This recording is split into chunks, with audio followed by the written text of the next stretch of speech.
That's a problem now.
for the last how many decades is because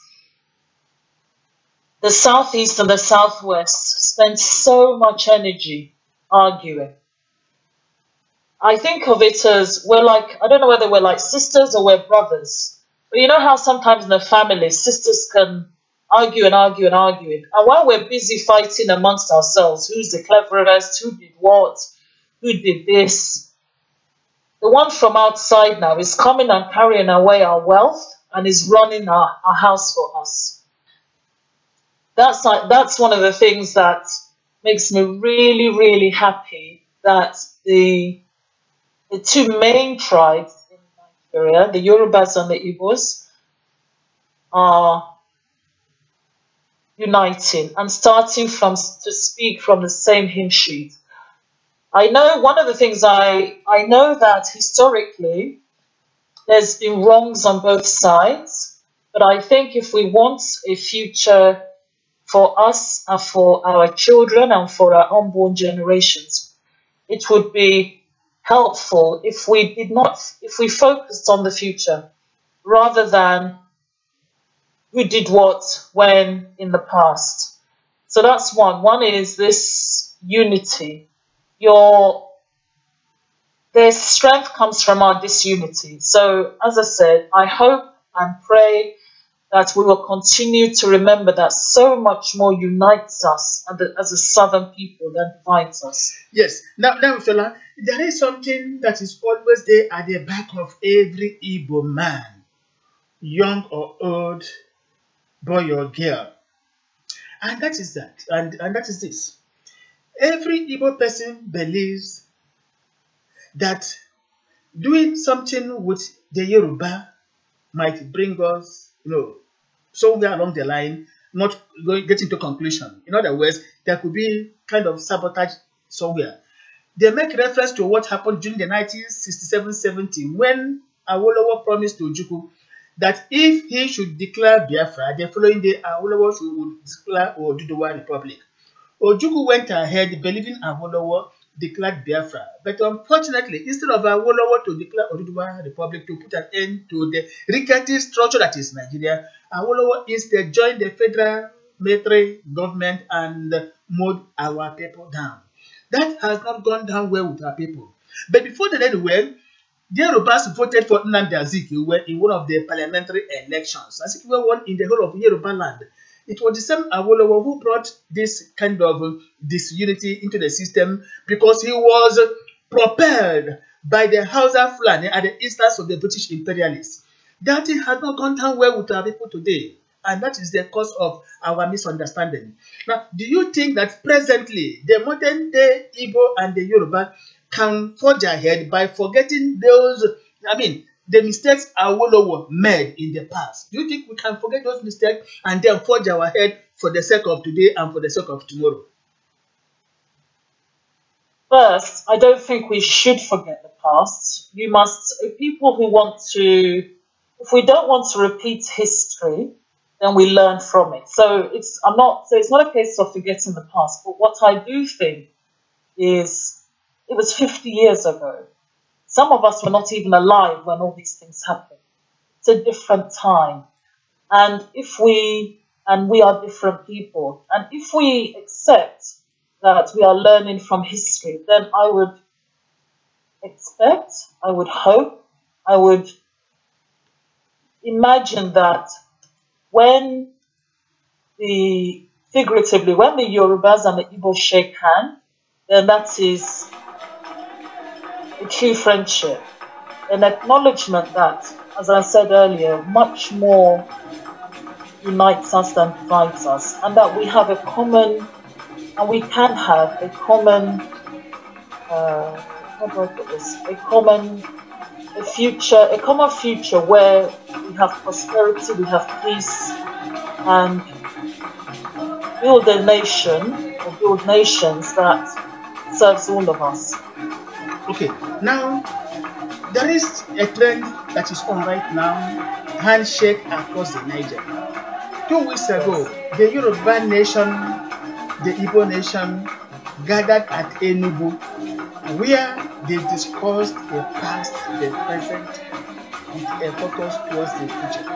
They now want to bury the hatchets. They want to bury the age-old misunderstandings that have set us apart. Now they want to come together, have a kind of handshake across the Niger, believing that this particular handshake is going to bring unity, and by so doing, withstand the challenges of the Fulani herdsmen.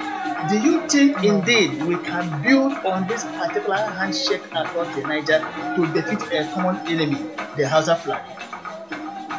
I think we don't have a choice. I think we have to. I mean, I'm sure you and your listeners know as much as me that there is an agenda. People are, I cannot believe how much destruction is taking place in Nigeria. The way farms are being destroyed, the way crops are being destroyed. It's hard to believe that this is the 21st century and this is happening. And it's interesting that all of these things are happening in Middle Belt, which was historically or is historically the breadbasket, and it's happening in the farming communities in the southeast, in the south-south. I saw one of a farmer in the state, what had been done to his farm. And it's happening, I'm sure you've heard, it's happening in the southwest in our farming communities. So we don't really have a choice. We have to come together and fight this, I don't know what to call it. It's almost like it's a cancer that has been allowed to grow and is now deciding that it's going to, take over the patient. We have to come together and make sure we fight this common enemy. It's the only way. Because if you look at it, one of the things that's actually quite worrying is this this whole thing. One of the things that I'm worried about is this whole thing about food security. So never mind about taking. So you've got the issue around taking people's land. You've got the issue around using Islam to achieve an agenda, and then you've got this whole thing around food security. Why attack the farms? See, why attack the farms? Never mind. This is on top of. If you come from a farm, you know how much money, time, and energy it takes in the cycle that you need to have crops and to have a fruitful harvest. So for me, we don't have a choice. We have to move forward and work together. Actually, people are suggesting that the only way forward, the only way we can put an end to the incursions of the Fulani herdsmen, the Islamic agenda, is by coming together. Now, take this example. We control the coastal lines, and that is obvious. Now, assuming now we are having a demonstration in the middle of Biafra land, invariably economic activities are grounded and it's going to affect Nigeria tremendously. If we should equally, let me say simultaneously, have similar demonstration or sit-at-home within the Oduduwa enclave, putting an end to the activities in the two seaports, the Apapa seaport and the Tinkan Island port. If we halt activities in the two ports, combined with what is happening in the eastern part of Nigeria, the Biafra, don't you think Nigeria will be grounded to a halt, and that will compel the Hausa Fulani into relinquishing this their madness? No, I don't think it will. You can try it, but you have to. I don't know if you're going to fight if you're going to take any action, you have to be calm, and you're going to. I'm sure you know as well as I do that all the security. Yes. August, yes. Sit under Fulani men. Yes. Yeah? So, what would you expect them to do if they're not going to sit down and just watch it happen? So if we stay at home, if everybody stays at home, like we used to they stay at home. If we stay at home, are they coming to our home to drag us out into the streets? Oh, I see. So what you're saying is you stay at home and you don't go to work. We stay at home. Oh, I guess. Okay. Yes, yeah, I mean, that is possible. Sorry, I understood it. I didn't understand that to stay at home. Yes, it's possible. But I think one of the things that you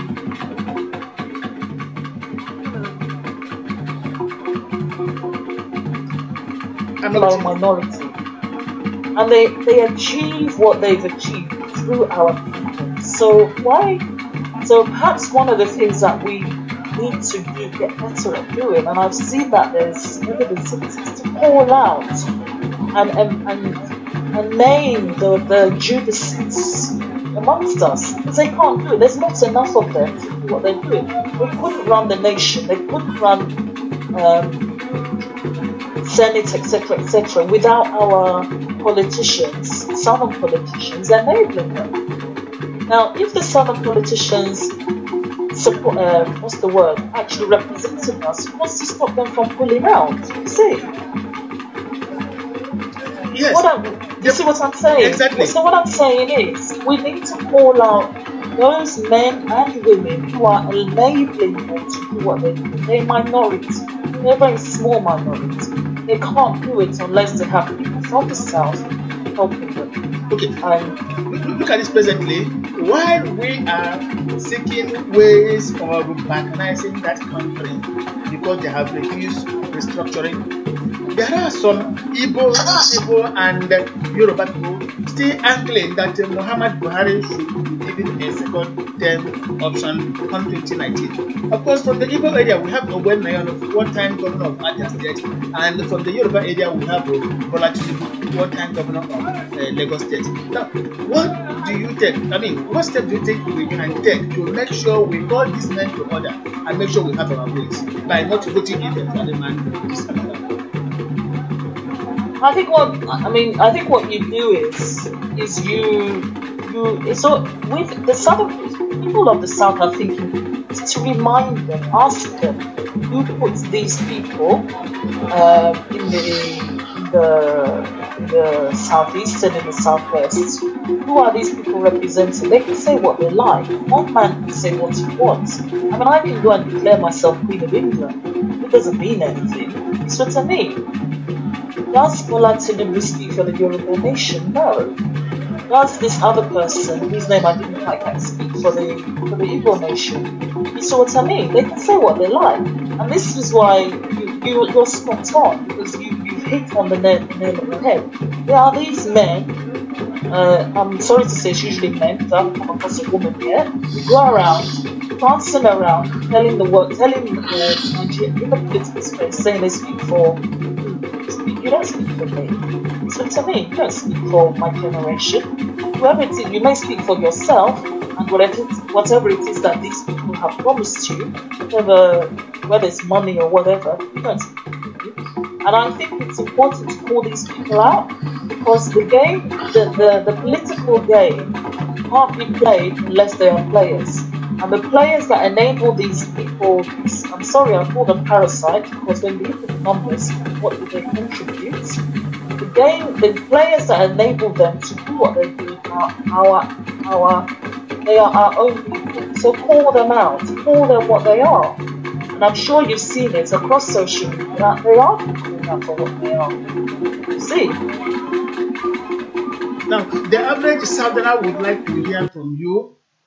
How would southern part of Nigeria be without the Hausa Fulani? Assuming we are a country of our own, the southern part of Nigeria alone, without the involvement of the Hausa Fulani, how do you think southern Nigeria would be or look like? I think it would be fantastic. I mean, one of the things that I've come to realize is, and I'm sure is that if you have, I don't know how many nations, because you can group it according to languages or ethnic groups or whatever, but it really doesn't matter. The point is that if these nations existed, then you can have leaders who represent the people rather than leaders who represent somebody else. Then you can do the right things. You can have nations where what happens is the best are the people governing us. the best, you have an education class, and then your, I don't know what happens to our director, because southern people, something like this. I just said position. We're not hearing you. Sorry? Okay, go on. We are getting you. Okay, I was saying that as the southern people, we have a very large diaspora, very, very large diaspora. Now, some of those people would like to have nations where your own government, like, Yeah, the service is fluctuating from your own end. I don't know. Maybe you move from your position. no, it hasn't moved. Okay, okay. Oh, sorry. It's okay now. If you, so I don't know if you heard the beginning. What I was saying was, if you have these individual nations, and it really doesn't, then you can have your own running everything. You can have an education system that's world class. You can have a health system that's world class. You can invest in infrastructure. You can basically have a proper economic system which is based on normal economic management and norms rather than the nonsense that we have now. And also, what you can then have is you can also have things like where a system where justice is blind. So you can also have, we can celebrate our, I don't know how to put it. Our unity within the South, I believe. So yes, we have. So the way I imagine it is, if you look at Europe, you have Germany, France, Italy, Spain, Portugal. Yes. Yes. And then they came together as an EU. So the same. So you have the Oduduwa Republic, you have Biafra Republic, you have Niger Delta, you have the different states. Whether, as I said, whether it's by language or some other or by ethnic group, how you break down these states. And to be honest, it doesn't matter how small they are. Because again, if you look at the European model, a lot of countries in Europe are tiny, as I'm sure you know. Greece is only 11 million. Portugal is 10 million. You see what I mean? Austria is it's about 8 million. Switzerland is only about 8.5 million. So it doesn't matter about the size. The point is, people then decide their destiny. They have, and they can build the nations that they want to, grow in the way they want to, and what then happens is, so you have these nations, and then they can choose to work together as you do in the EU. So you have a right to live and work across the South. But if you go back to before amalgamation, that's effectively what we had before 1914. You see, before the nonsense that merged the South with the North, that's effectively what you had. You had the Southern people who lived peacefully as a Southern people and were prosperous, which was again part of the reason why the British amalgamated, because the South was very prosperous and was running a surplus, that's the North wasn't. So just imagine, that was over 100 years ago. Imagine what we could do now with what we have learned, what we know, and with the fantastic human resources we have. And one of the things that, again, I really, really want to emphasize is the future is human resources. And we are so blessed in the South, right across the South, for human resources. Yeah, that is true. But the problem people are saying is that the problem in the South is not the Northerners, but the Southerners themselves. Because if the Southerners would just come together and take a decision and say, this day we are Southern Nigeria, or we are also, nation where we have a kind of a union, as we have it here in Europe. You have mentioned it clearly. We have a union, the Oduduwa, the Biafra, the Georges. So we operate independently, having something in common, where it could be a common currency or what have you, like it's done in very many parts of Europe. Now, when we do this, I believe southern part of Nigeria will be a tourist zone. But because of the present setup, people are saying the Hausa Fulani does not, or let me say, do not allow us to progress. They do not progress. They are crippled. And being crippled, they decided to be in the front line. How then can a crippled person lead somebody who wants to run? This is a problem we have in Nigeria. And in spite of this, we still have some Southerners who are hell-bent on imposing a Fulani fundamentalist on the rest of the nation. This is a problem we are having.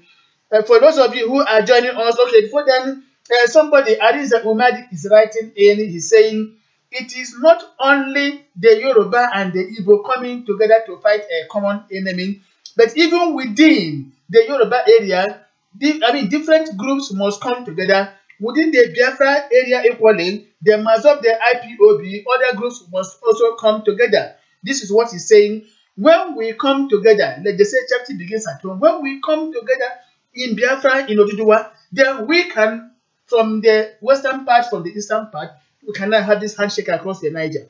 And once we do this, once we achieve this and stand on it, there is nothing the herdsmen, the Boko Haram, or anybody can do to challenge us. And that is obvious. Now, to those of you who are joining us, don't forget that our special guest this evening is a well-known activist, a Yoruba-born, resident in London, and by profession, he is a pension manager of over 25 years experience. Shola Salako is our guest, fellow compatriots. Now, let me go to our correspondent, our crew members here and there from Japan, Makodi, and where you have, to know if they have some questions for Shola before we continue. Uche DJ, are you there? Sonny Bobo, are you there? And the rest of others. Once you mention your name, you tell us where you are calling from. Okay. Yeah, Etita, go on. Please raise your voice a bit. Okay. Good morning from Japan, my sister, my dear sister. Anyway, I don't have much to say or much question to ask. All I need to ask is that Yorubas should come together to join this race, because we must got our freedom from our enemy. We can't continue this way. So all what we are saying is, how do we come together, join us together to get what belongs to us?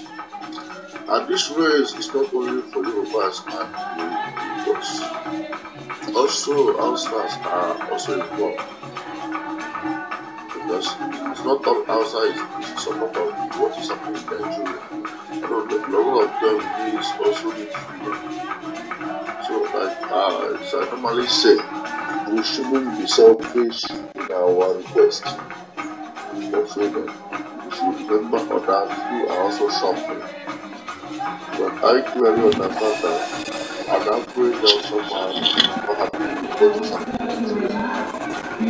An average woman and Yoruba man is also the same. Apart from those who enjoys the oil money and political money, everyone is suffering and facing the pains also. So my dear sister, I ask if there's any way Yorubas should organize the youth, organize themselves, and let's face this fight together to make sure we get what we want. It's not the tribal fight, it's the tribal war. And again, I have to advise both our own brothers, Igbo brothers, and Yoruba brothers to withdraw ourselves from this sort of tribal. Like somebody will come up and say Yoruba this, Yoruba that, and a Yoruba person will come up and say Igbo that, Igbo this. I've been cautioning our people to stop it, because with this we can't come together. And if we want to come together, we have to drop this nonsense and go forward together. Again, we should not look onto the so-called pastors or whatever. In this case, we should think about ourselves individually. We should gather ourselves. Anybody who want to join, be it pastor, be it reverend father, be it whatever, let them join. But the masses are the main people that this we need in this struggle. And once again, I thank you for honoring our invitation. May God bless you in Jesus' name. Now, yes, thank you so much, HS Udeze, for your words of advice. Our guest speaker, Shola Silako, has heard you. Now, I don't know, Sonny Baba, are you online or Member News? Yeah, Sonny Baba is online. Yeah, please tell us where you are right now and then have your questions for our guest speaker. Thank you, my brother. This is Sonny Baba from Biafra. Our guest speaker, I thank you and I welcome you once again for this special program. I heard everything you said. In the first place, I don't have questions, but I have a little explanation to make. I would like to use this opportunity to tell you that this particular struggle of Biafra started by our leader. I mean, we have a good relationship with the Yorubas. We have a good relationship when APC support. We have a good relationship with APC. We have the same goal. We have the same agenda. We are talking of how to work for the government. Several times, the APC we are campaigning for integration to the Yorubas. The issue is that it is good for all to have all this and have structure that can enable them. At the same time, we need the relationship, the frustration, in order to separate ourselves from this rebonding of Nigeria. So the issue is that how serious is others? We get to know how serious are you? What stand do you have? What structure do you have in demanding your right? We like a situation whereby that every ethnic group will be demanding their right from Nigeria because the war in Nigeria is rough. We all know that. We want to be liberated from all these bondage. And everybody, right from the day to Dr. Rapp was written, he made the necessary effort to look at ethnic nationalities in Nigeria were involved. There is no for frustration, there is no for tribalism, or there is no. He made involvement of each and every one of them, both from Mariwa and we have a very serious good relationship in the Yoruba land. So we would like a situation whereby that the seriousness is there. Then we can help each other in order to liberate ourselves because the suffering is too much for the masses. That is what I'm going to say today. And at the same time, I want to thank you and I want to say may God bless you as you honor our invitation, and thank you and God bless. Thank you. Yeah, thank you very much, Sonny. Now, our guest speaker, Shola, you have any right thing to respond to that? He is saying, of course, you heard him, in Biafra land, we have very many structures that can challenge Nigeria today. And we are hell-bent on that to carry it to advantage. The question he's asking, in Oduduwa axis, do you also have a similar structure as we have in Biafra land in case of any confrontation? Not physically, but any other form of confrontation against the Nigerian marauders? I'm not. The only structures that I'm aware of are the traditional ones. I'm not aware of any other structures that they have. But can I go back to your speaker in Japan? Yeah, of course. He was saying about how the Hausas were not happy with the situation. Now, my response to that would be, first, let us look after our house. You know what I mean? You know, like when you get on a plane and they say to you that, as a parent, that you have to sort your own seat, yourself, before you can sort your child. I think that's how we need to think. The South is, in 2 years or in almost 3 years, it's like the South has been dragged back 40 years. And for me, I feel sorry for them. They have my utmost sympathy. But for me, the Southern people first. We must unite. We must do all that we can to lessen and remove the yoke that we're presently under. And that for me is a priority. Yeah, exactly. I quite agree with you because if we begin to have sympathy for the very north that is the cause of our predicament, we are going to lose focus. Remember, today, American President Donald Trump is always saying, America first, America first. Let us talk of Southern Nigeria first. When we have gathered ourselves what we are told, then we can look for visitors, we can look for sympathy elsewhere. But for now, let us concentrate within and find solution to our numerous problems. And this solution is when we realize ourselves, which is called self-discovery, self-realization. Once we do all these things, we now understand that the problem we have is disunity within the South. Now, once we mend our ways, we have a common front, and we can now come out and say, look, this is our own terms. If you want Nigeria to continue as a nation, this is our own terms. Yes. And if you don't want it, go and tell all Israel. But a situation where a particular group of people, they might not let you say, we keep on rolling over because you control the security organs and what have you. You think you can use all this things now to intimidate us? It's not possible. It's not possible. We have to make it abundantly clear. It's not the number of men you have in the brigade or battalion that determines the difference in any warfare. No. It could be very, very few persons, but who have their brains.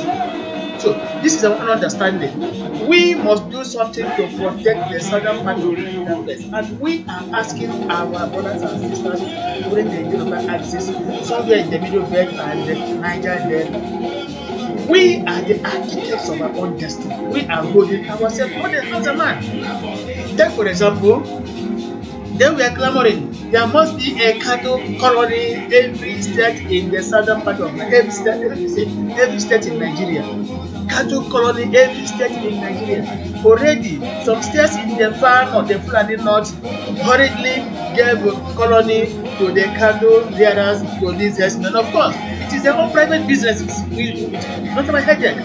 But for the first time in record history, the southern governors agreed on a common decision that no part of southern Nigeria, no state, not even a local government shall be ceded to the Fulani herdsmen and what have you. The moment we took that decision, the Fulani area of Nigeria discovered that we are highly determined and prepared to confront any opposition. What did they do? They withdrew. Right now, they are selling the idea of a fictitious restructuring to bring us once again. What are we going to do? So, what we are saying is that the moment the southern part of Nigeria decides to come together, I think the job is done. This is what we're trying to say. Now, let me go to this. Dr. Gamba is trying to join us. Let me take a picture before I let him talk.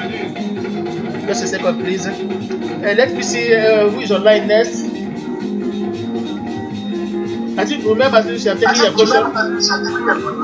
Yeah, remember since is online. Okay, now go up, please. I don't have much to say anywhere, but like the question Madam tried to answer concerning Yorubas having this structure, and I think she said the only one she knows is traditional structure. But I think the Yorubas have a structure, only that at the point they deviated from what they were supposed to be talking about.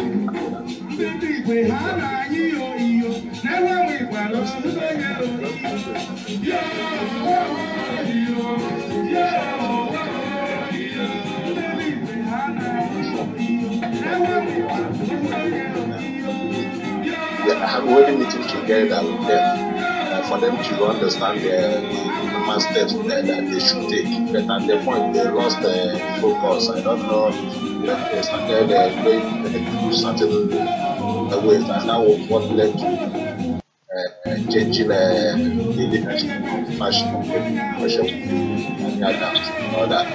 They now can adapt another position of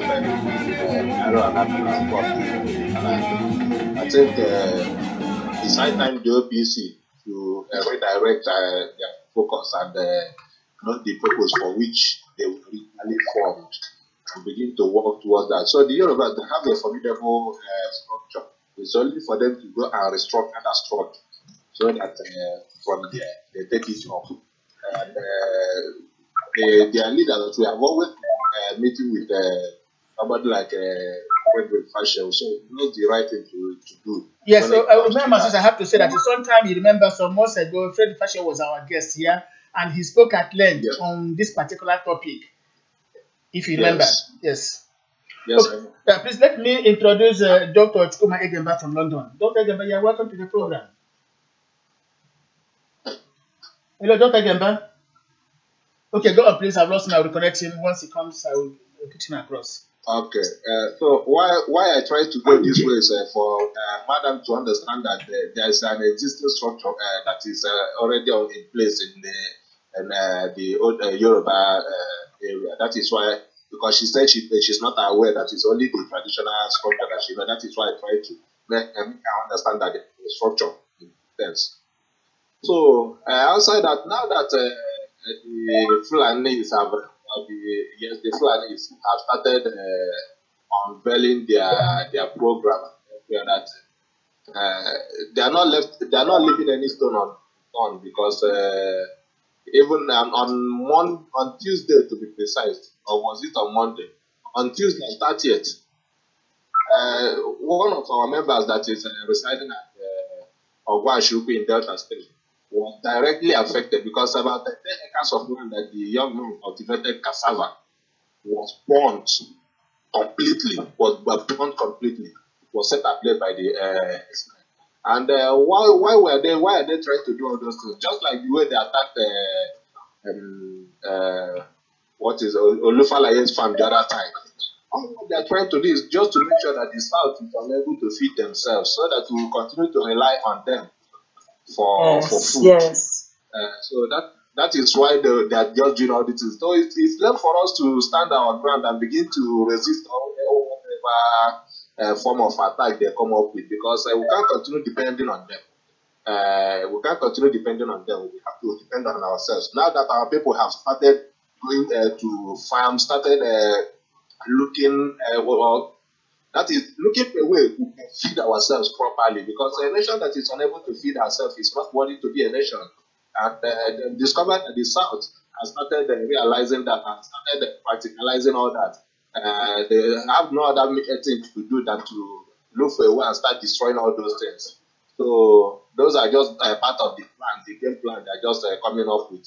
So we have to, and it's good we are holding this program now, so that through this media, we let, even if our brothers, the OPC, they are not aware of the agenda of these people, they can begin now to understand what they are out for, and begin to look for a way to resist them in whatever possible means. So that is just what I have to say. Thank you. Okay, thank you very much. Before our guest speaker responds to that, let me introduce Dr. Chukuma Egemba from London. Dr. Egemba, you are welcome to the program.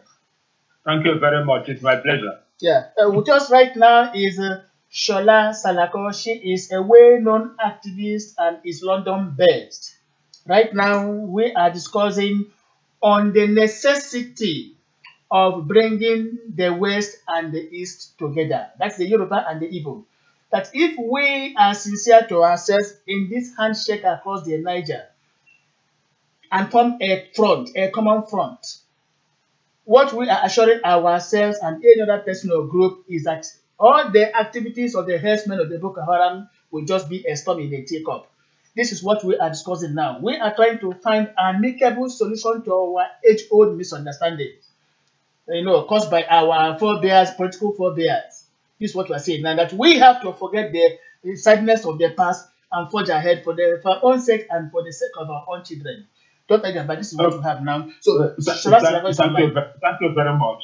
This thing is not only, it is long overdue that this is supposed to happen yesterday, last year, even 2, 3, 4 years ago. But as they say, better late than never.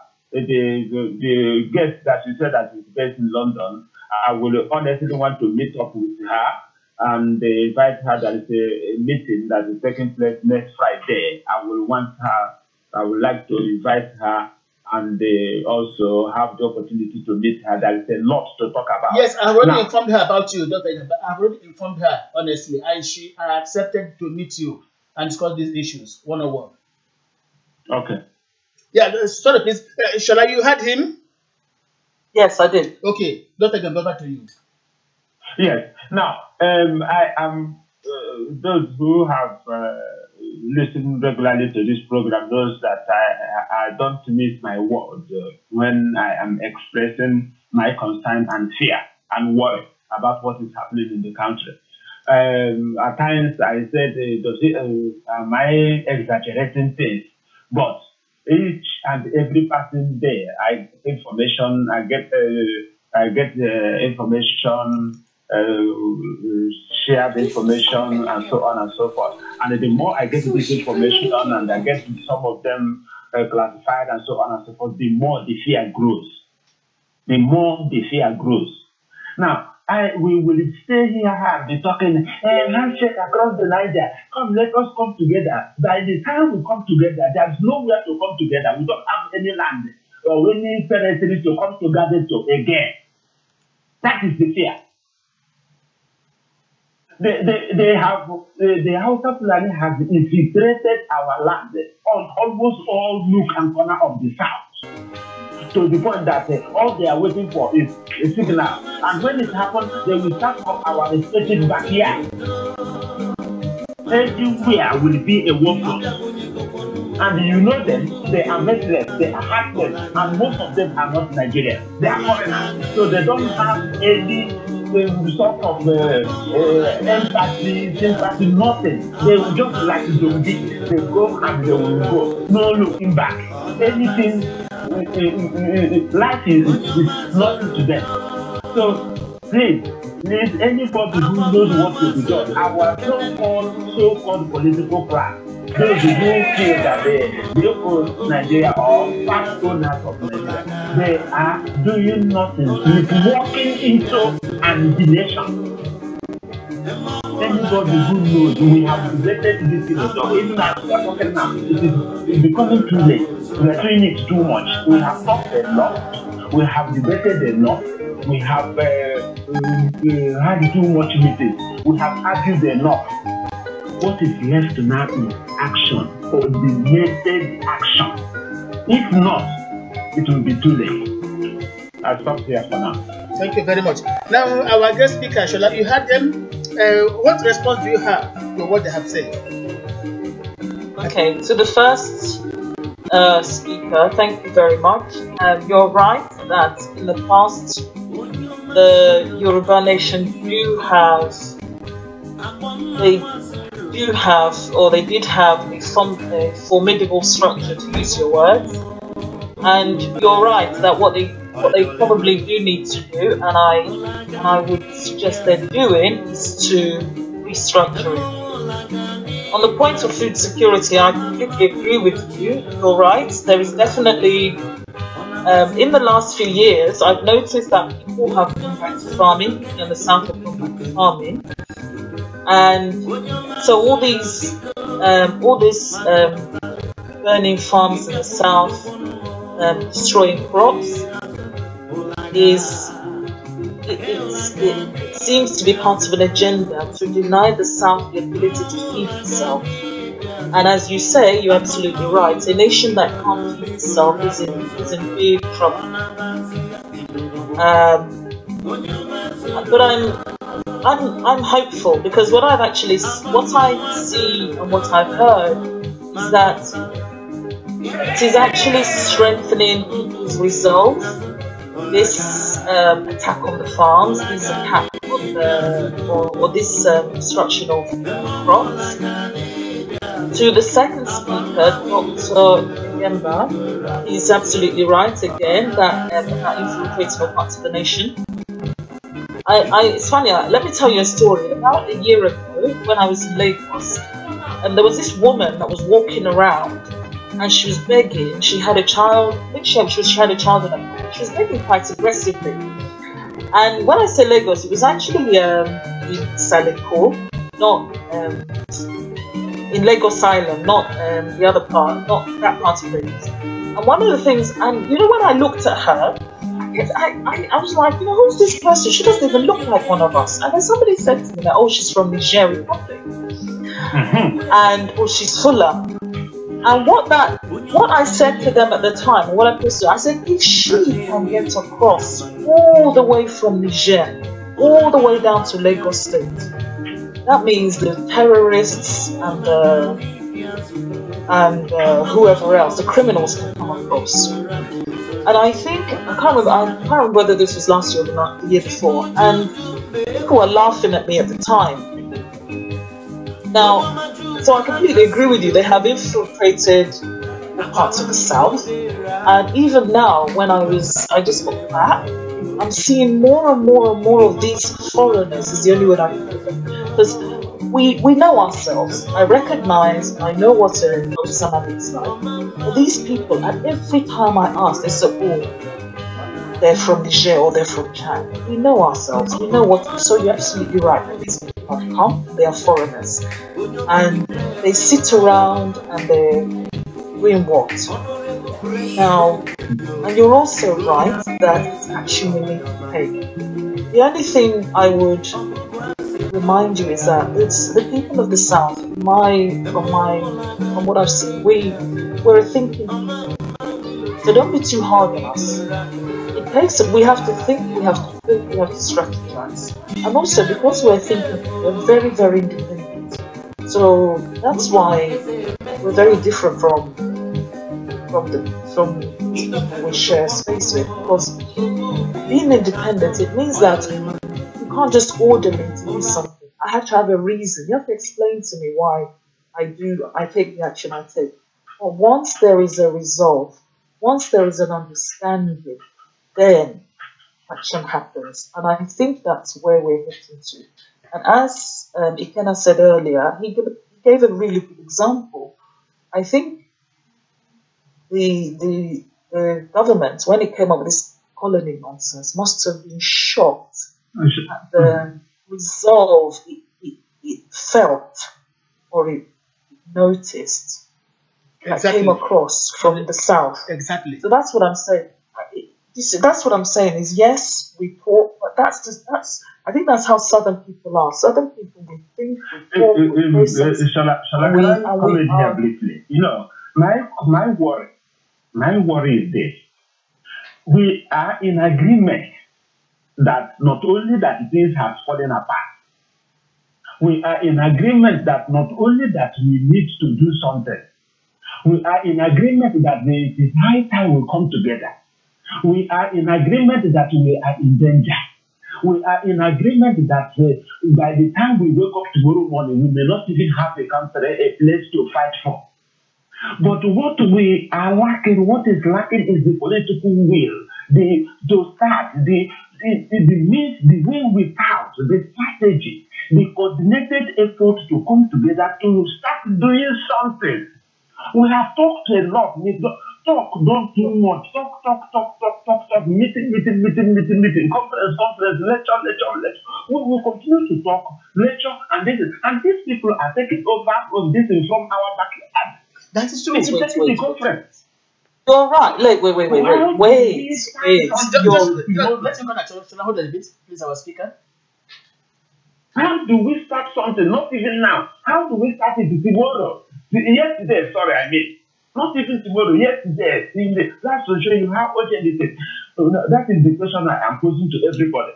Talking WhatsApp, social media fight is not going to be enough. They are not fighting in social media. They are not debating. They are not having meetings.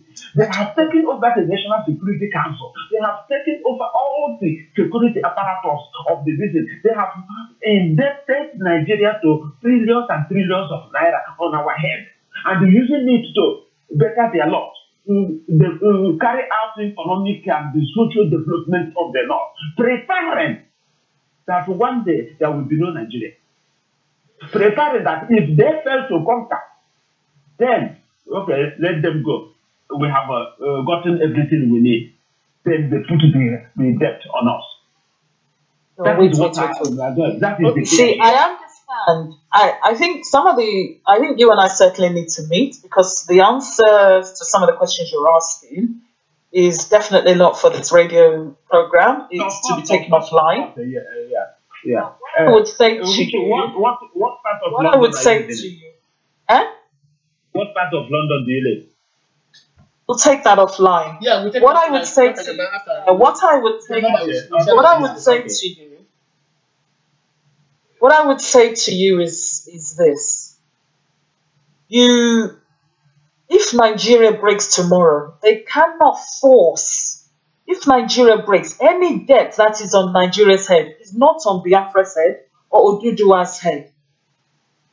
That's the laws of natural justice. Unless you decide you want to take the debt on. You who signed the debt, did I sign? Did you sign? So when they take the debt, do you see what I'm saying? Whoever it is, in fact, let me tell you something. This is why you actually probably don't need to worry as much as you are. Investors, some of the outside community know what's going on, and they are not lending to Nigeria. And those who are lending to Nigeria, they do so knowing what they're getting themselves into. Because Nigeria is effectively, at the moment, a fragile state. Now, which sensible investor lends to a fragile state? If you're lending to a fragile state, you're lending to get high interest rates in the expectation that you may not get your money back. So if you're that kind of investor, then if a nation breaks, you can't come to the smaller nations that come out of it and say, hey, what? Did they sign? You see, they don't have a government to sign. The way international, do you see what I mean? So I think you're worrying to a large extent about this debt business you're unduly worrying. That's what I'm trying to say. Because of the way these things work. A lot of investors, as I'm sure you know, have left Nigeria. And a lot of the investors that have come in, they are not the sort of investors that if I was running a nation, I would be wanting to do business with. Okay, now, shall I look at this? I quite understand to an extent what Dr. Gamba was trying to say, that these people are taking our oil royalty. Instead of developing other parts of Nigeria, they are developing only the Fulani area and across the divide. Are you aware that Muhammad Buhari is constructing a rail line from Kano to Mali, Bamako? Are you aware of it? From Mali, yeah, to Bamako. When we don't have the rail line from Kano to Owerri or to Aba or to Lagos or to any other place, we don't have all these rails across the southern divide. But now there is a government that is building a rail line from Kano to where? Mali, Bamako. What is the need? Now, come to think of it, are you aware that the current director of National Intelligence Agency is a Chadian? From primary school to the highest level, a Chadian. But only entered Nigeria to grab Nigerian passport. Today, he is the Director General of National Intelligence Agency. Do not forget that when Abacha was there, it was rumored that Abacha was a foreigner. Most of these Fulani people you have in Nigeria today trying to control the affairs of our state are foreigners. They go there and bring them because they don't have the human capacity. They don't have it. They go out and bring. Remember, during the early 70s or 60s rather, Kano people had to go to Egypt and elsewhere to bring ordinary nurses to be doctors in hospitals instead of taking qualified southerners. The same thing they are doing today, going to Mali, Chad, all those areas, to bring in people to run the affairs of Nigeria. And that is why we are having this type of recession. These are the factors, that is bringing Nigeria down. What we're now saying, like Dr. Yanta said, we are tired of rhetoric. We have spoken a lot. We have held meetings a lot. While we are holding meetings and our pastors and the priests are speaking in tongues, these people are surrounding us with AK-47, penetrating every nook and cranny of the south. They know everywhere. They are the artisans, the security men, whatever we have in the whole of South today. If these people should strike today, tomorrow, we shall not find a ground to defend ourselves. This is what Dr. Gamba is saying. And the sooner we take up this challenge, the better. Thank you. I understand what you're saying, and I think the fact that we are alive to the danger is half the problem solved. But as I said in answer to some of his concerns, which you repeated, it's not for this. It's not for radio station. Yeah, exactly. Exactly. Thereafter, there will be a link there because there are some things we don't have to disclose here for security reasons. You know, Nigeria is very, very desperate to make sure that we forgo anything that has to do with southern independence or what have you. They can go extra miles to be funny. That is why we don't have to discuss certain things here. Now, for those of you who are still joining who are joining right now, our guest is Shola Salako, a frontline activist, a London-based frontline activist, and of Yoruba extraction, Lagos to be precise. She is here sharing ideas, views with us from the point of view of the Oduduwa, and for us here from the point of view of the Biafra. Ikenegoni is my name, the moderator. Yeah, just again, but what other idea, noble idea, do you think you can now share with us so that Shona will also have it in mind in case of when you meet there in London?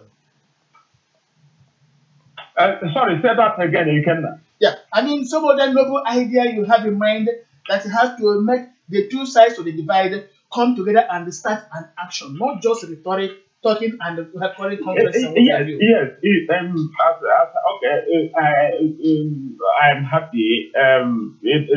Spark me her details.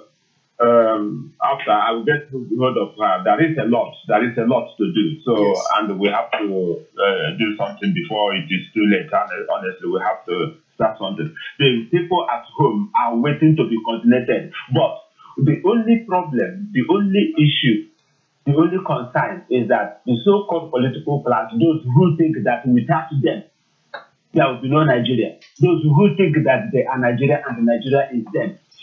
Of course, they are mistaken because the people have not showed their anger. They have not revolted, let me put it that way.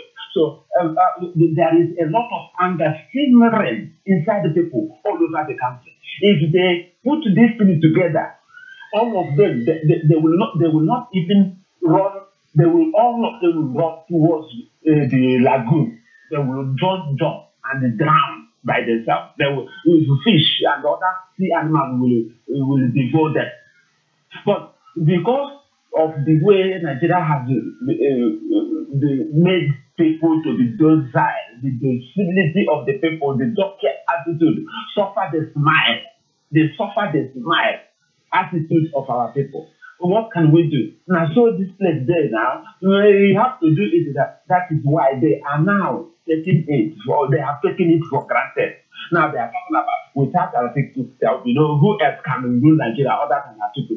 Is it because of these people that the country was needed? Are you telling me of 100 and something million people? It is only a state of 50, 20 people that can rule Nigeria?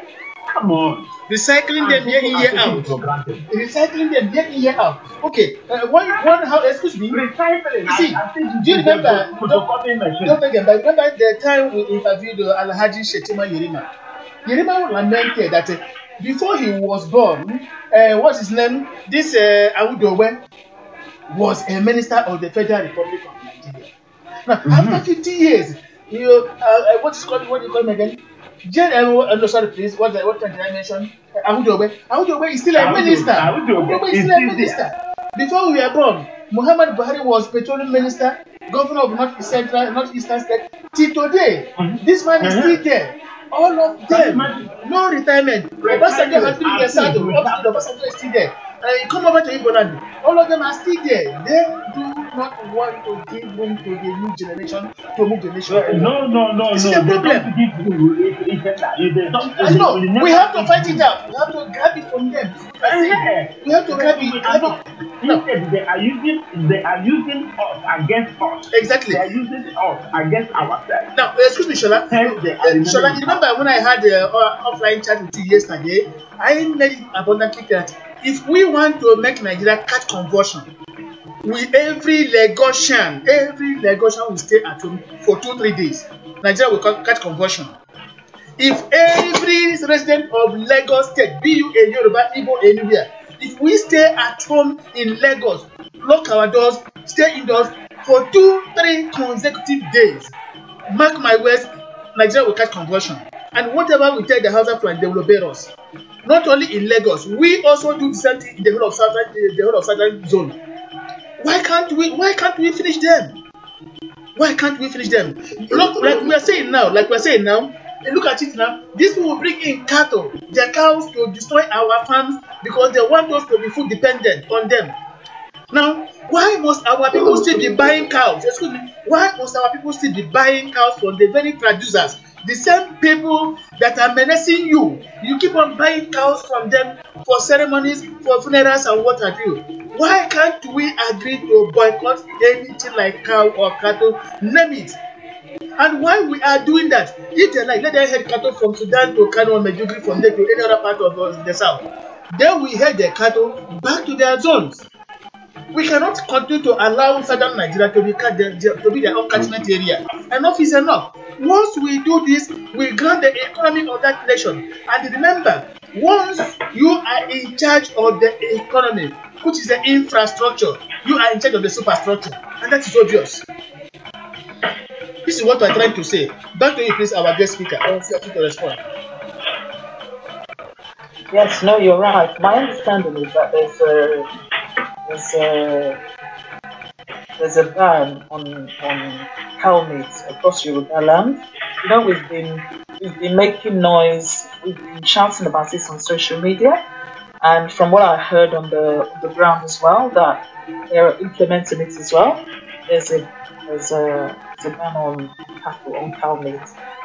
So I suppose you just need the ban to extend to the east and to the middle belt, because if they don't have anyone to sell the cow to,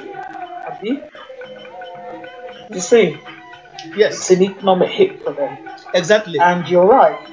Yes, the south, certainly the southwest, that by you know how many cows they slaughter in Lagos every day? You know how many cows they slaughter in Lagos every day? If we say no to that and depend on local this is good, we're okay. That's what they. Yes, you're right. That's what they're doing now. There is. I'm reliably informed that there's a boycott of. I think we have to reach out to other people, the leaders over there in the West, the youth leaders. We have to make arrangements to ground Lagos State economically. We are going to stay at home 1 or 2 or 3 days. No activity shall take place in any of the seaports. And this is where Nigeria, you know how many trillions Nigeria derives from seaports every month? Nigeria derives a lot. And this will take their money to where? To develop the far north. Look at what happened over the months. And having dry goods. Generating that money from the seaport. That is a question. Generating money from it. Who is importing goods and services? Who is importing goods? The same southerners.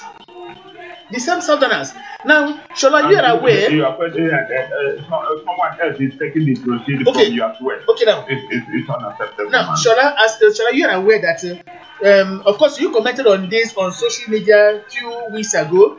While we were busy having a handshake across the Niger, don't take them back from them. These people were ferry containers from Turkey. From Turkey. Nobody inspected them down to Kaduna Inland Dry Port. What is the content? What are inside these containers? Nobody knew. Custom director is their own. Immigration is their own. Police is their own. Army is their own. DSS is their own. Nobody inspected any of these containers, and they were ferried down to Kaduna. What are inside the containers coming from Turkey, or Turkey, of course, in Deutschland, and Turkey in English expression? What are they? These are the things we are asking, the questions we are asking ourselves, and we must try to provide answers. What we are saying is that while we are talking in just rhetoric, these people are planning, surrounding us. There is danger. There is danger. Honestly, there is danger. Yeah, there is danger. And what must we do? There are problems that yesterday. Excuse me, I just wanted to say something. I'm sorry, I forgot. Udeze. Yeah. Sorry, I forgot. Now go on, please. Udeze. Yeah, please. Thank you so much. Thank you, Dr. Nemba, and thank you, our guest. Thank you, Mr. Kenda. So I want to chip in some things. You mentioned about somebody who has been a minister. A minister for years. Please, gentlemen, let me check the fellows background. Noise is coming from here somewhere. I don't know. This is the area I want to come in to. You know, let me put it to Yeah, please check your background. Please, there's a hold on. Yeah, sorry. I think it's from my side. I've stepped away. Sorry. Okay. Now, HSN, go ahead. Yeah, let me put it to our youth. You know, like as we're saying here, like I said your pastor, we keep on talking and talking and talking. Why other people keep on walking and walking? Like Igbo people used to say, which means if you are dragging a land with empty land, those that have yam will be cultivating their yams. That has become our main problem. Our youth who these days are weak in all angles. Like I'm talking about Igbo youth. I don't know about Yoruba youth. So I know little. I will chip it there. You know, even let me start from our traditionals,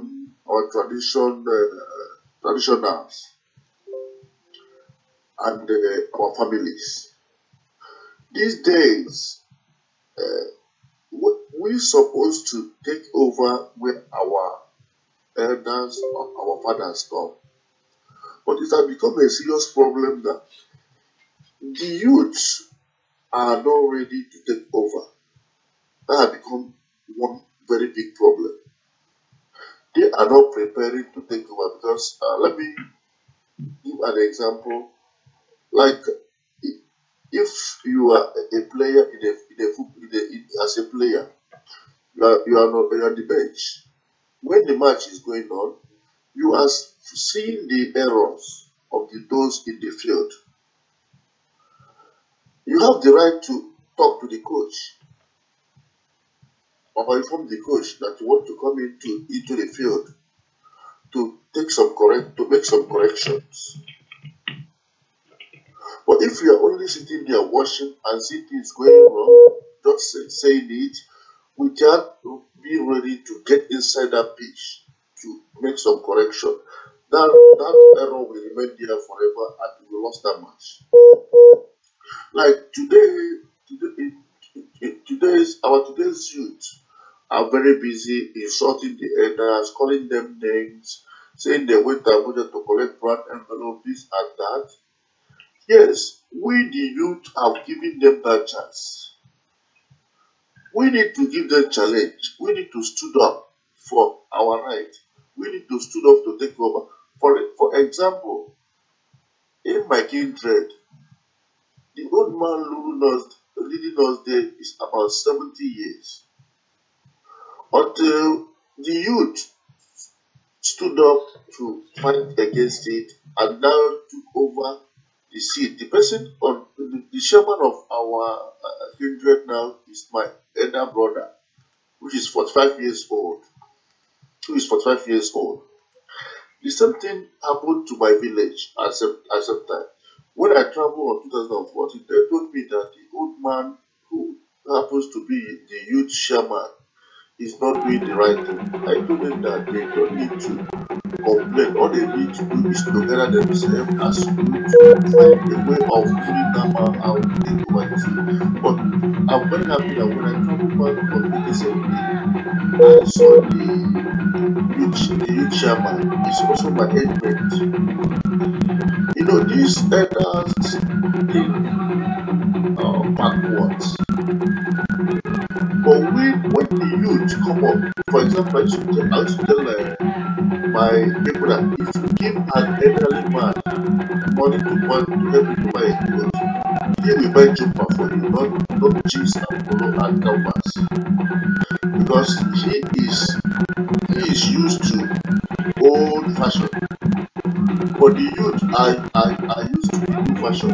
When something happens when you put an old man as to run your political parties, they will be thinking backwards.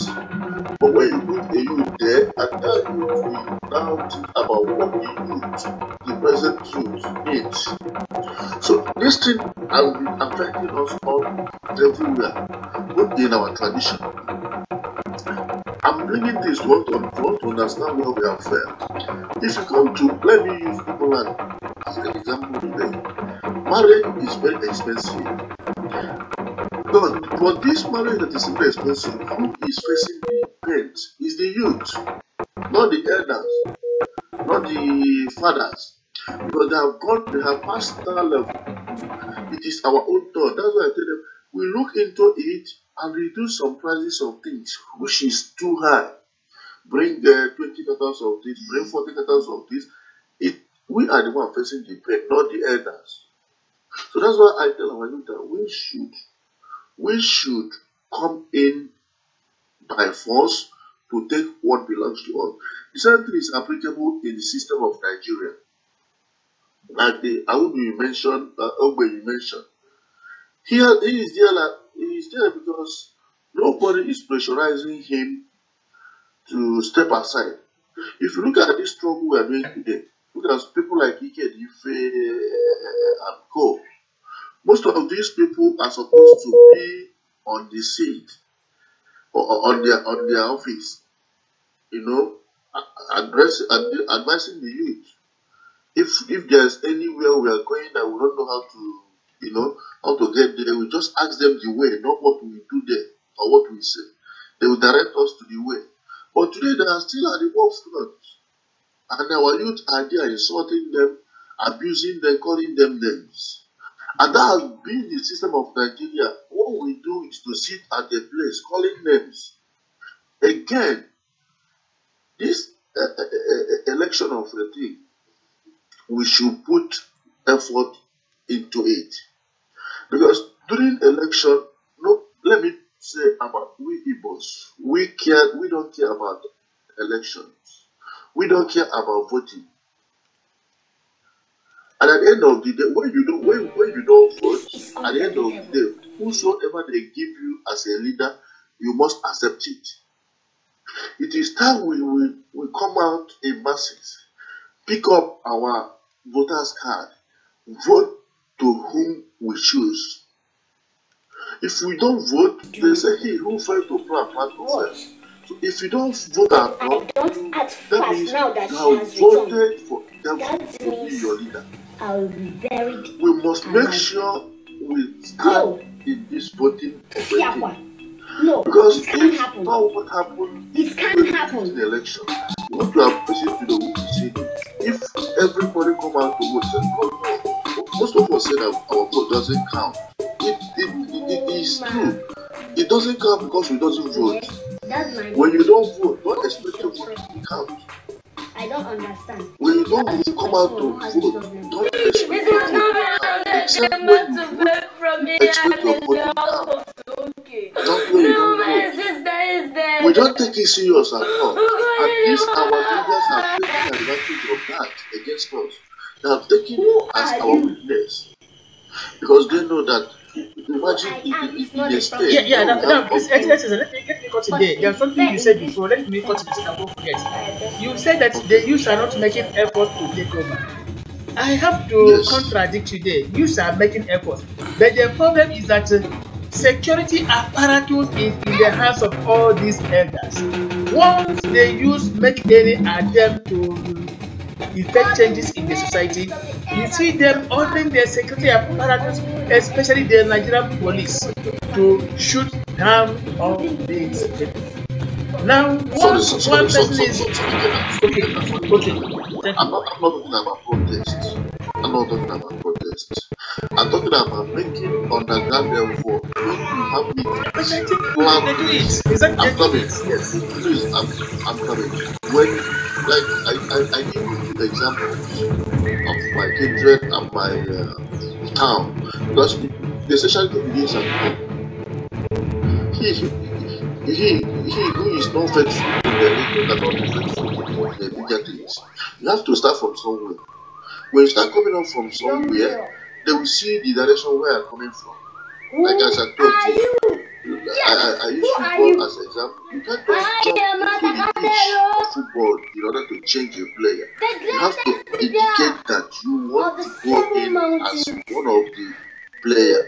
You can't just jump into the pitch. Yeah, please, just hold on, please. Please, hold on, please. Let me read out something what somebody wrote, because this is right now on the screen. In the next few seconds, it will go up. But that will take over, so that I won't have time to record it. Now, this is coming from OKK Samuel. This message is coming from my brother who's monitoring the program. OKK Samuel saying, "Thank you, Dr. Gemba. Yes, the attackers are not Nigerians. These Fulani invaders are working for the entire Muslim countries all over the world, and their agenda is to Islamize the whole of Nigeria and impose their leadership on us. That this is a resolution of the meeting earlier held by the Islamic countries somewhere in Saudi Arabia." This is the message coming from our brother OKK Samuel. Of course, he still maintained that most of these people he see just are people they recruited from outside. Don't forget that some time ago, I'm not going to take away a time. El Rufai, governor of Kaduna State, El Rufai, said that he paid the herdsmen to stop attacking people. He paid. Look at that. He paid the herdsmen. Which herdsmen? Where did they come from? So there is a kind of confusion there, a kind of conspiracy. You pay people not to attack instead of arresting them when you knew they attacked. You see, this is the problem we are having, and our guest speaker Shola is noting all this. Is that when he makes his own final response, then we call it a day. But we are here to make sure that we mobilize all our people. Pardon, sir? Let me add quickly here again. Sorry. Let's hold on, please. Hold on. Like just as our brother said, the Islamic world are behind what is happening in Nigeria, because we know very well that they have the money. And they have the connection to some extent as well. Exactly. Especially the money. And they know that artificial hardship has been created. They oppositely created the artificial hardship our people are suffering now. And that hardship is tying down our people. They have weakened the youth to the point that they cannot even stand up to fight. Exactly. Let us be realistic. And a hungry man is an angry man. If you are hungry, you cannot think rationally. If you are hungry, you cannot think of going to carry arms or whatever. You will be thinking of how and where am I going to get the next meal. You are a young man. After university, after many years, you are still dependent on your friends and relations and parents. It is very, very disheartening. If they see anybody anywhere who will promise them a little bit of comfortable meal every day, they will tend to go to follow that person, not that they want to. So they did all these things purposely. So fighting the resolve of the people to rise up, that is, they are doing it intentionally, and our people are falling into it. The youth, not only that the youth are falling into it gradually, not knowing what to do, but the political elites, those who even know what is happening, succumbing, agreeing, conniving with them.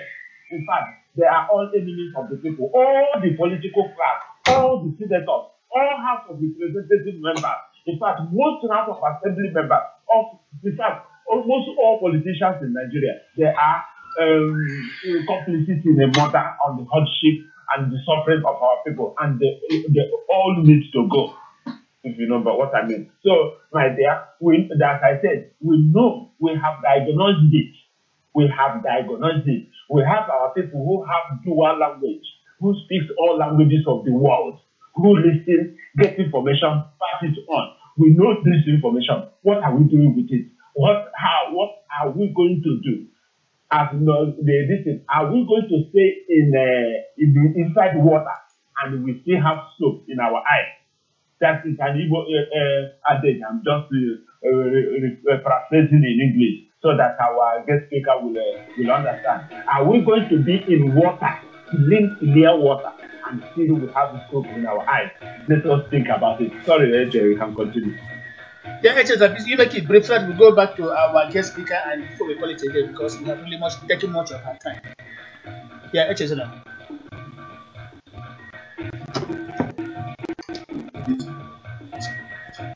You get that?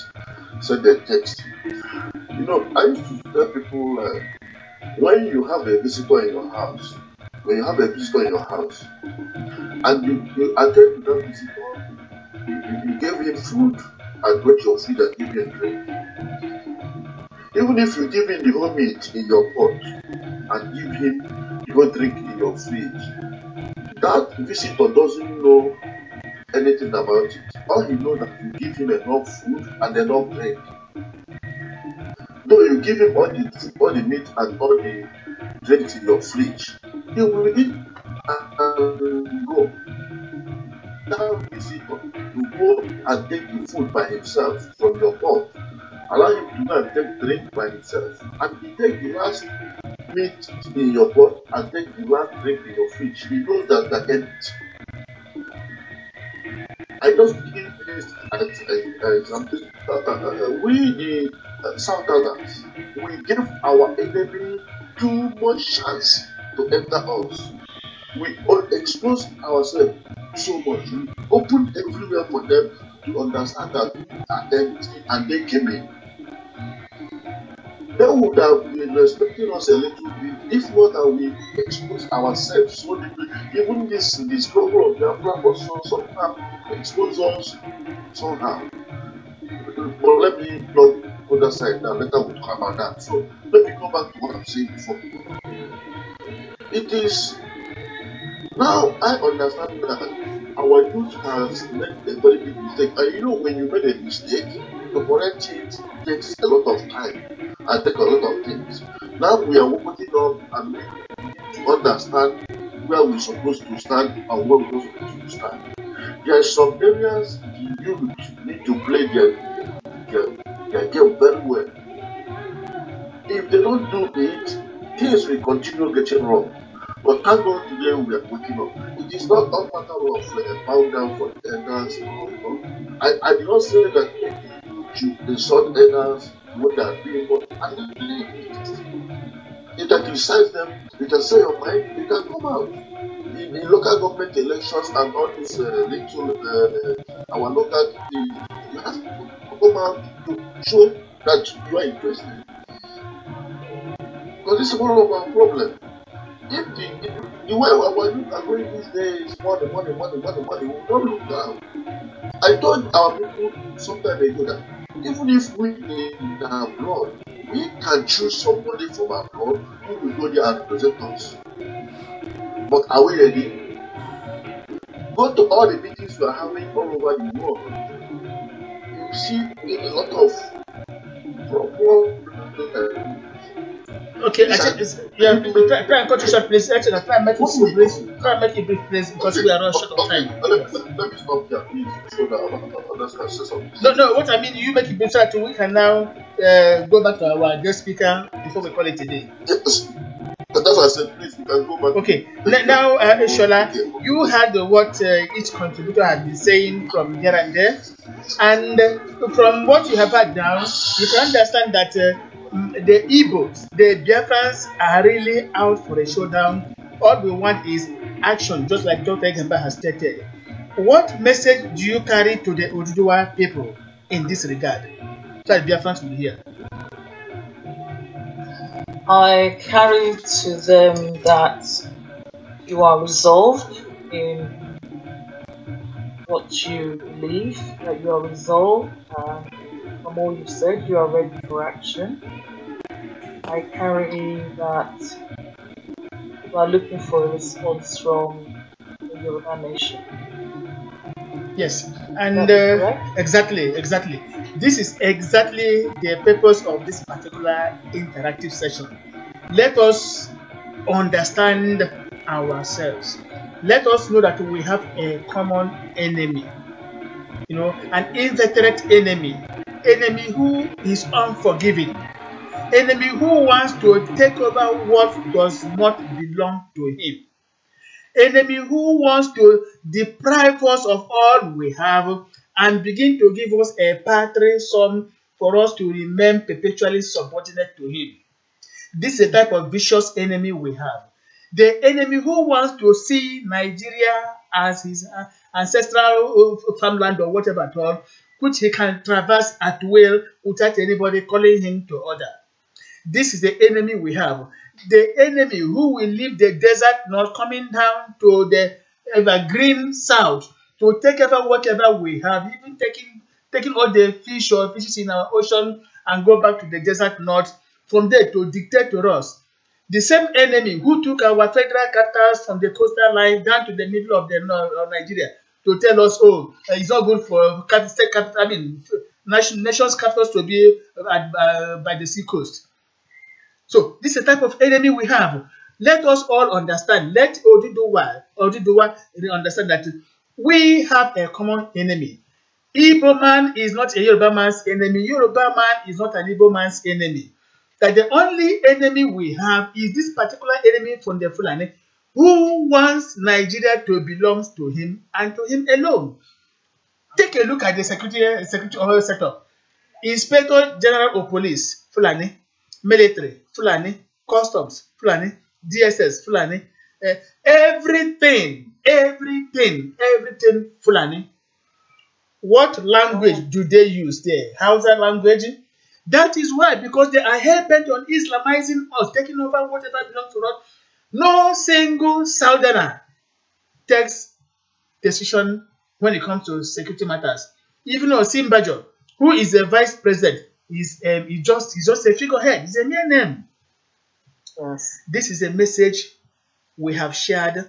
This is a message my people who are listening now have taken.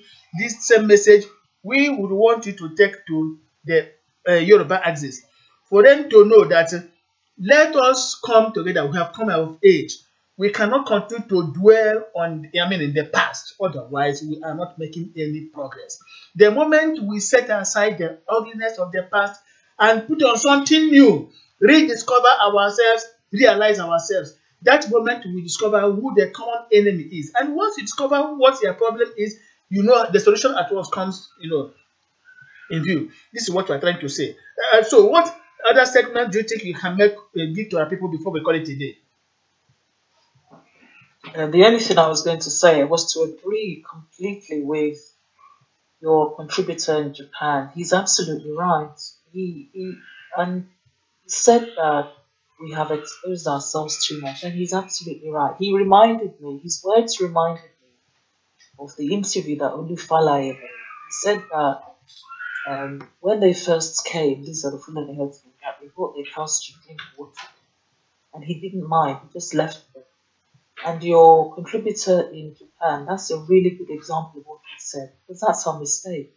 Because we were so, I think his analogy was, we gave them the meat in our pot, we gave them the drinks in our fridge. Exactly. And now they want to take everything. That is true. This is why, and he really nailed it. He nailed it. He absolutely nailed it.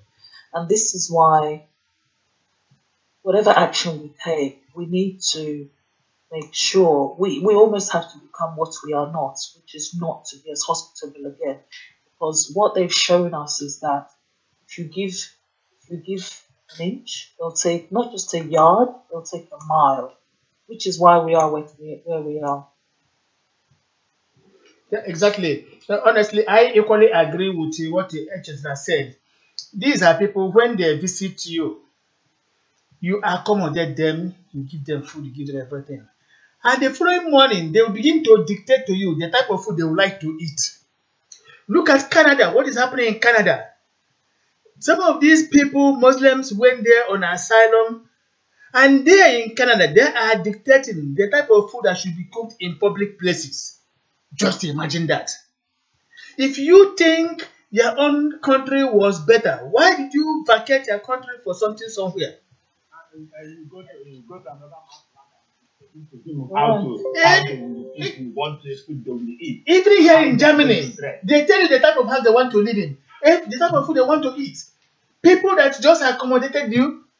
That is the a problem. Mentality. Exactly. This mentality. Okay. They will tell you that religion of peace. Look at what is happening in London right now. Look at what's happening in London. London is already conquered. Look at Paris. Already conquered. Paris already conquered. Look, I admire the Australian Prime Minister who told them point blank, if you cannot adapt, go home. I equally admire Putin, who says, if you cannot adapt to Russian lifestyle, go home. And many other some other African countries who told them point blank, if you cannot adapt, go home. We cannot change our system, our culture because we are accommodating you. You seek us. We didn't seek you. So you come to our land, either obey, live according to our rules, or you get out. This is what happened in Nigeria. We cannot change our lifestyle because of you every season. Imagine.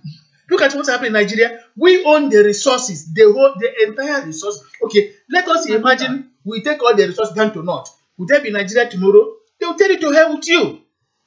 We have the resources. They come here, they take over everything we have.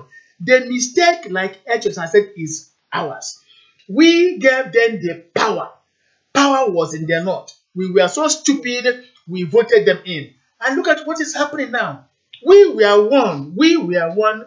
This man showed me, so one prominent Yoruba man showed me something who was at the National Constitutional Conference during the Jonathan regime. He won the entire South.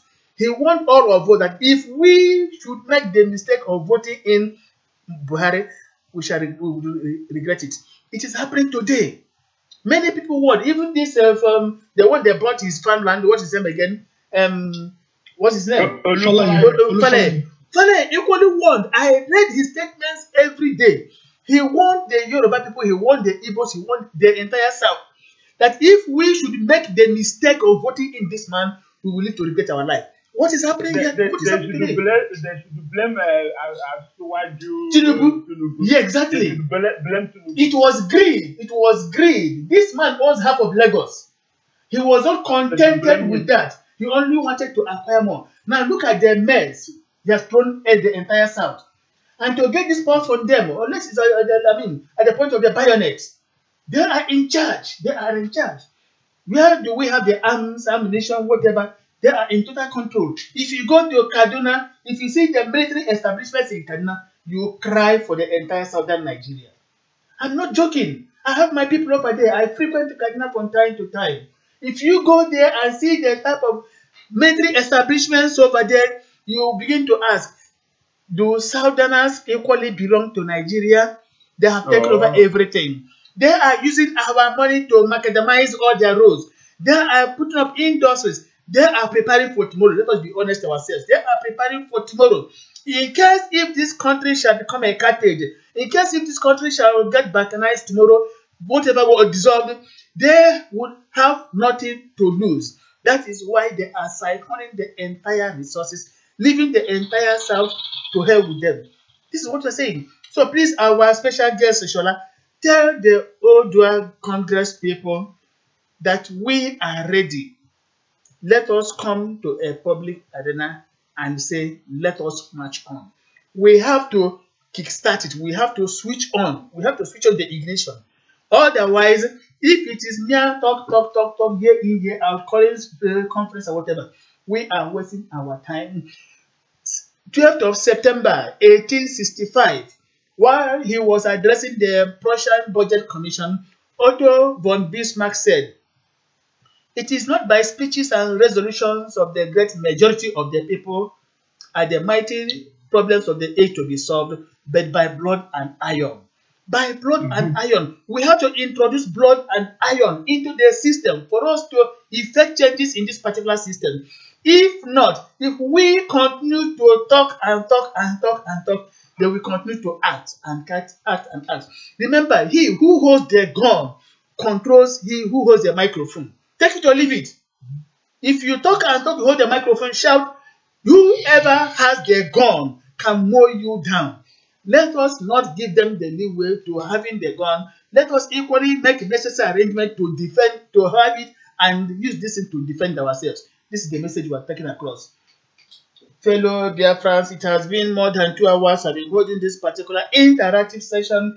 Do not forget that our guest speaker has been Shola Salako, a well-known activist, the Amazon of our time, of Yoruba expression, who has come to Voice of Biafra International this very evening to share ideas with us, not just her own personal ideas or feelings, but equally that of the Odua people, coming here to match such ideas with the Biafran people.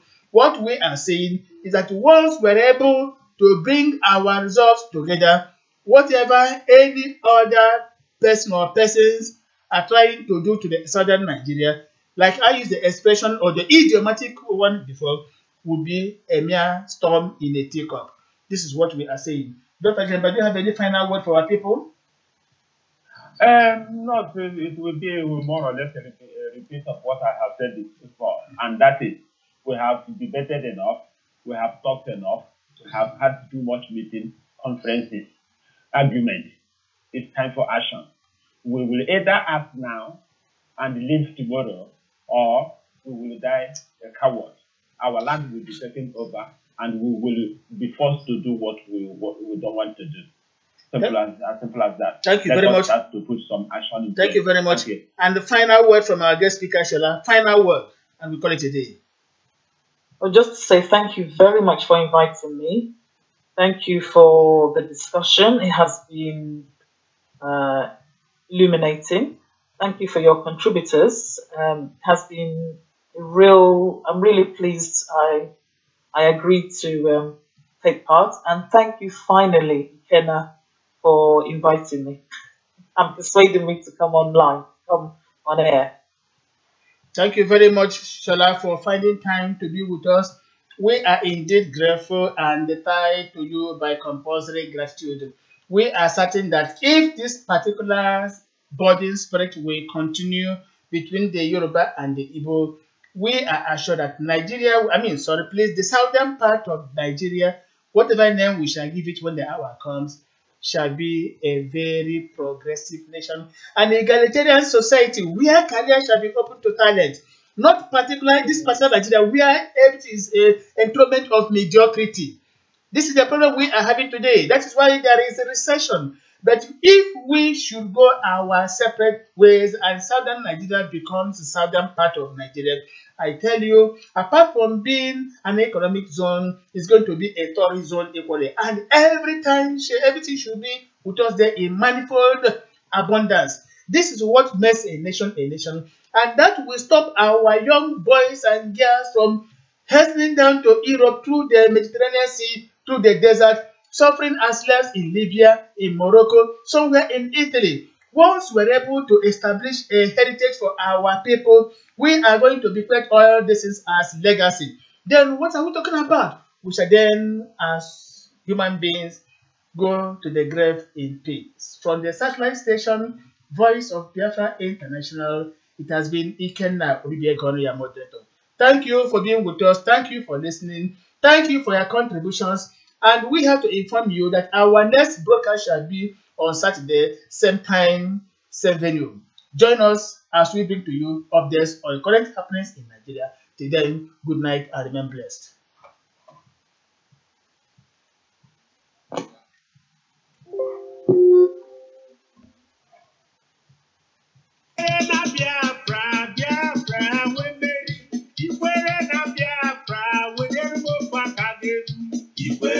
Biafra, Biafra, Biafra, Ikwere na Biafra, when you move back again,